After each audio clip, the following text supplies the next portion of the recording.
uma pergunta que surge de cara é: quantas vezes Jesus retornará, né? E por mais que isso possa parecer bastante até óbvio, né? Porque a gente fala sempre em segunda vinda de Jesus, mas é um fato que boa parte dos cristãos parece não compreender exatamente assim. Pode ser que não tenham pensado também muito a respeito do assunto, né? Mas muitos irmãos entendem que Jesus não vem só uma vez, né? Existe a chamada famosa meia-vinda, a segunda meia-volta. Por quê? Né? Porque boa parte dos cristãos acredita na questão do arrebatamento secreto da igreja, né? São aquilo que se chama de pré-tribulacionismo, mesmo que seja um mesotribulacionismo, que seria durante o meio, né, da tribulação. Resumindo, né, acho que a maioria dos cristãos, mesmo talvez sem nunca ter estudado a fundo o assunto, mas ouviu pregações assim, né, leu livros dessa maneira, viu filmes dessa maneira e acredita assim. Como? Que Jesus virá, né, a qualquer momento, mas de forma secreta. Então se define isso. Ele vem de uma... a qualquer momento ele pode aparecer aí no céu, sobre as nuvens, porém somente para um grupo especial. A ideia é para o grupo de crentes fiéis e verdadeiros, né, que será arrebatado. Né? Então, aí a doutrina do arrebatamento. Será arrebatado para subir até as nuvens, se encontrar com Cristo lá nas nuvens. E esse grupo distinto, esse grupo especial, os verdadeiros crentes, né, não os crentes nominais, não os crentes que só frequentam a igreja, mas os crentes de fato, né?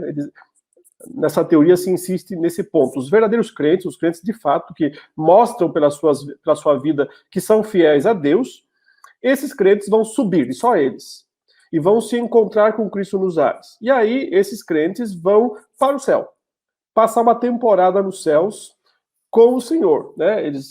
E não só eles, né? Acredita-se também que todos os crentes que morreram e ressuscitaram, vão ressuscitar nesse dia, também vão subir e se encontrar com Cristo nos ares, e aí vão passar uma temporada no céu de aproximadamente, literalmente 7 anos.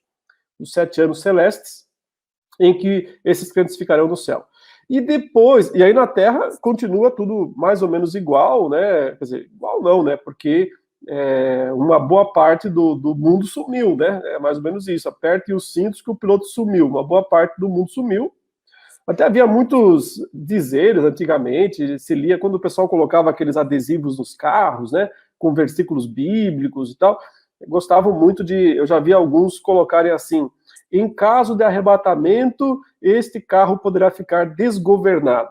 Eu confesso que sempre achei engraçado isso. Eu dou risada, eu achei engraçado. Essa é uma piada legal sobre o arrebatamento. No caso do arrebatamento, esse carro ficará desgovernado. Por quê? Porque a ideia, né, é se Jesus voltar nas nuvens, ele não vem até na terra, eles dizem, ele fica paradinho lá em cima nas nuvens, estaciona nas nuvens e faz a igreja subir, e a igreja então sobe e vai para o céu ficar os 7 anos lá. Então, some, né? Se você tiver aqui, né, for um motorista e vier o arrebatamento, você aperte os cintos que o piloto sumiu. E aí, é um filme também velho, né? E até achava engraçado, muita bobajarada aquele filme, mas é mais ou menos isso. Apertem os cintos que o piloto sumiu. Essa é a teoria do arrebatamento de muitos irmãos. E aí, depois dos 7 anos, Jesus volta, aí sim, a vinda completa, né? Então, tem que dividir a segunda vinda de Jesus nessa teoria, né, que se chama pré-milenismo pré-tribulacionista, né?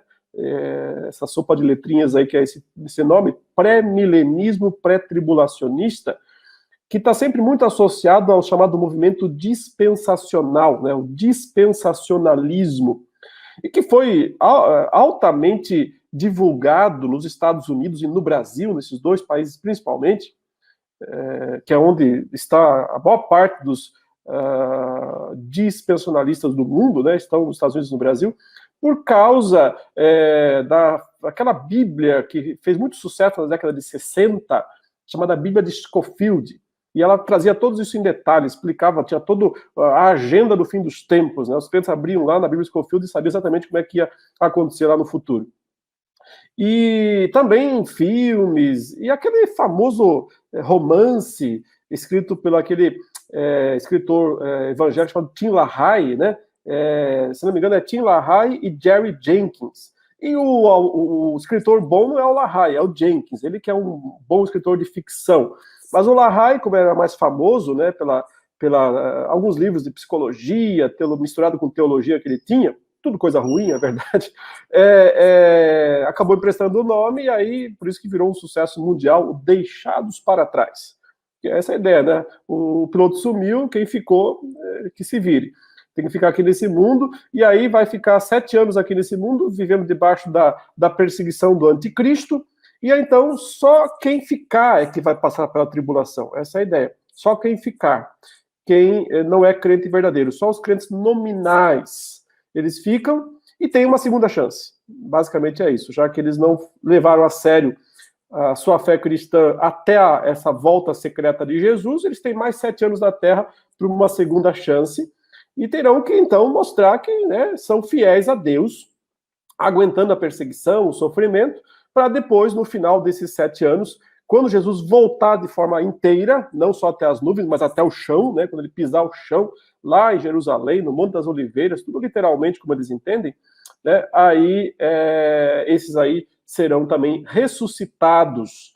Já tem portanto, uma segunda etapa da ressurreição. Então, a gente tem uma primeira etapa da volta de Jesus, quando ele vem até as nuvens, uma segunda etapa quando ele vem depois dos 7 anos. Tem uma primeira etapa de ressurreição, né, para todo mundo, né, que já morreu e é crente, ressuscita antes, né, nesse momento da volta de Cristo até as nuvens, e uma segunda etapa para os que estiverem vivos, que vão ressuscitar depois. Os crentes nominais. Agora, se você é crente nominal e morreu um dia antes de Jesus voltar, já era, não tem segunda chance para você. Né? Então, os crentes nominais, só os que estiverem vivos vão ter uma segunda chance. Então, né, o jeito é não morrer logo antes de Jesus voltar, ou já foi embora a chance. Eu já começo a mostrar assim, as inconsistências dessa visão. Ela é extremamente inconsistente. Realmente é coisa de filme, né? Mas não é coisa de Bíblia, né? A Escritura não faz essas distinções todas a respeito da volta de Jesus. A Escritura, aliás, ela é muito clara. Quando falo da volta de Jesus, deixa eu começar mostrando uma passagem que está lá no livro do Apocalipse, no capítulo 1, né? E eu acho que eu peguei aqui o Apocalipse, né? Porque é o Apocalipse, né? Não é qualquer livro, falando sobre a volta de Jesus. E veja como é que o Apocalipse descreve isso, né? Ele diz aí no verso 7, e estamos ainda no primeiro capítulo, né? Já anunciou como é que será a volta de Cristo. Eis que ele vem com as nuvens. Então, sim, as nuvens estão lá, ele vem. Por que ele fala que ele vem com as nuvens? Lembram que quando Jesus subiu aos céus, lá em Atos 1, ele foi levado aos céus numa nuvem, e a ascensão de Jesus, portanto, ele sobe numa nuvem, vai aos céus. Os discípulos ficaram olhando para o alto, né, tentando identificar onde é que estava Jesus. Os anjos vieram ali e disseram: por que está olhando para cima, né? Estão aí igual engolindo mosca, estão olhando para cima por quê? Né? Vão, se ele não deu ordem para vocês trabalhar, vão trabalhar, né? Parem de ficar aí catatônicos, vão trabalhar. E daí eles disseram assim como ele subiu, ele desce. Assim como ele subiu, ele desce. Então, ele subiu numa nuvem, ele volta numa nuvem. Esse é o conceito. Ele vem sobre as nuvens dos céus, né? Mas não vem metade antes dos 7 anos, depois dos 7 anos, a segunda metade, sobe e desce. Não tem isso. A volta de Cristo, veja outra vez o texto aqui de Apocalipse 1:7. Eis que ele vem com as nuvens e todo olho o verá, né? Não tem volta secreta de Jesus só para um grupinho especial, né? Os outros vão ser arrebatados secretamente, essa ideia do arrebatamento secreto da igreja, eu não sei, o pessoal tira isso, né? Mas certamente não é da Bíblia, não é da Escritura.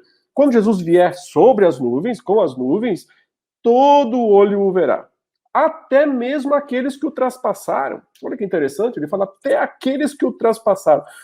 E de quem ele está falando aqui, né? Quem traspassou Jesus? É uma expressão apontada para o povo de Israel, né? O povo de Israel, mas especialmente aqueles religiosos, né? Aquelas pessoas que o acusaram, né, diante de Pilatos, aqueles homens que foram os responsáveis pela morte de Jesus. E transpassar tem o significado de pregar os pregos através dele, né, dos braços dele, dos pés dele. Então, aqueles soldados, veja, aquele soldado que pegou a lança e literalmente transpassou Jesus, ele furou Jesus, né, com a lança, já estava morto nesse momento, mas ele furou Jesus para se segurar, para garantir que ele estava morto. Percebe? Essa é a ideia aqui. Até os que o traspassaram, ou seja, até aqueles que têm certeza que ele estava morto, porque quem pegou a lança e furou Jesus não tinha como ter dúvida, está morto. Ele furou Jesus no coração, né, no lado, sei lá, ele furou Jesus aí para garantir que ele estava morto.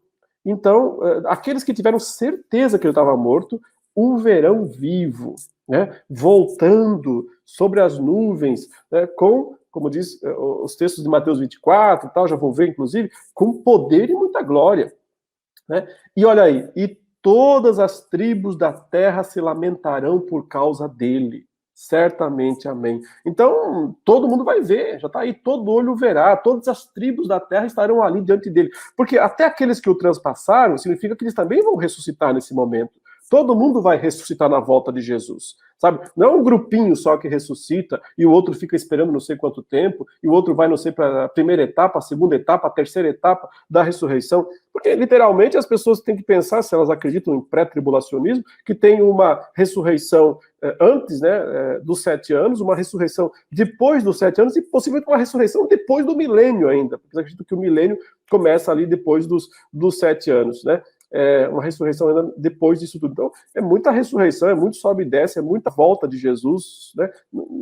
Não se encaixa, isso não se encaixa com essa passagem, que não fala de sobe e desce, 2, 3 ressurreições, 2, 3 voltas de Cristo. Quando ele vem, todo olho o verá, é isso que o texto está dizendo. O mundo inteiro o verá, até os que já morreram, que vão ressuscitar. Maus aqui, né? Porque aqui são os perdidos. São os perversos, são os que o crucificaram, são os que o transpassaram, os que se certificaram de que ele estava morto. Agora tem que vê-lo vivo. Né? Então, é uma vinda única e universal.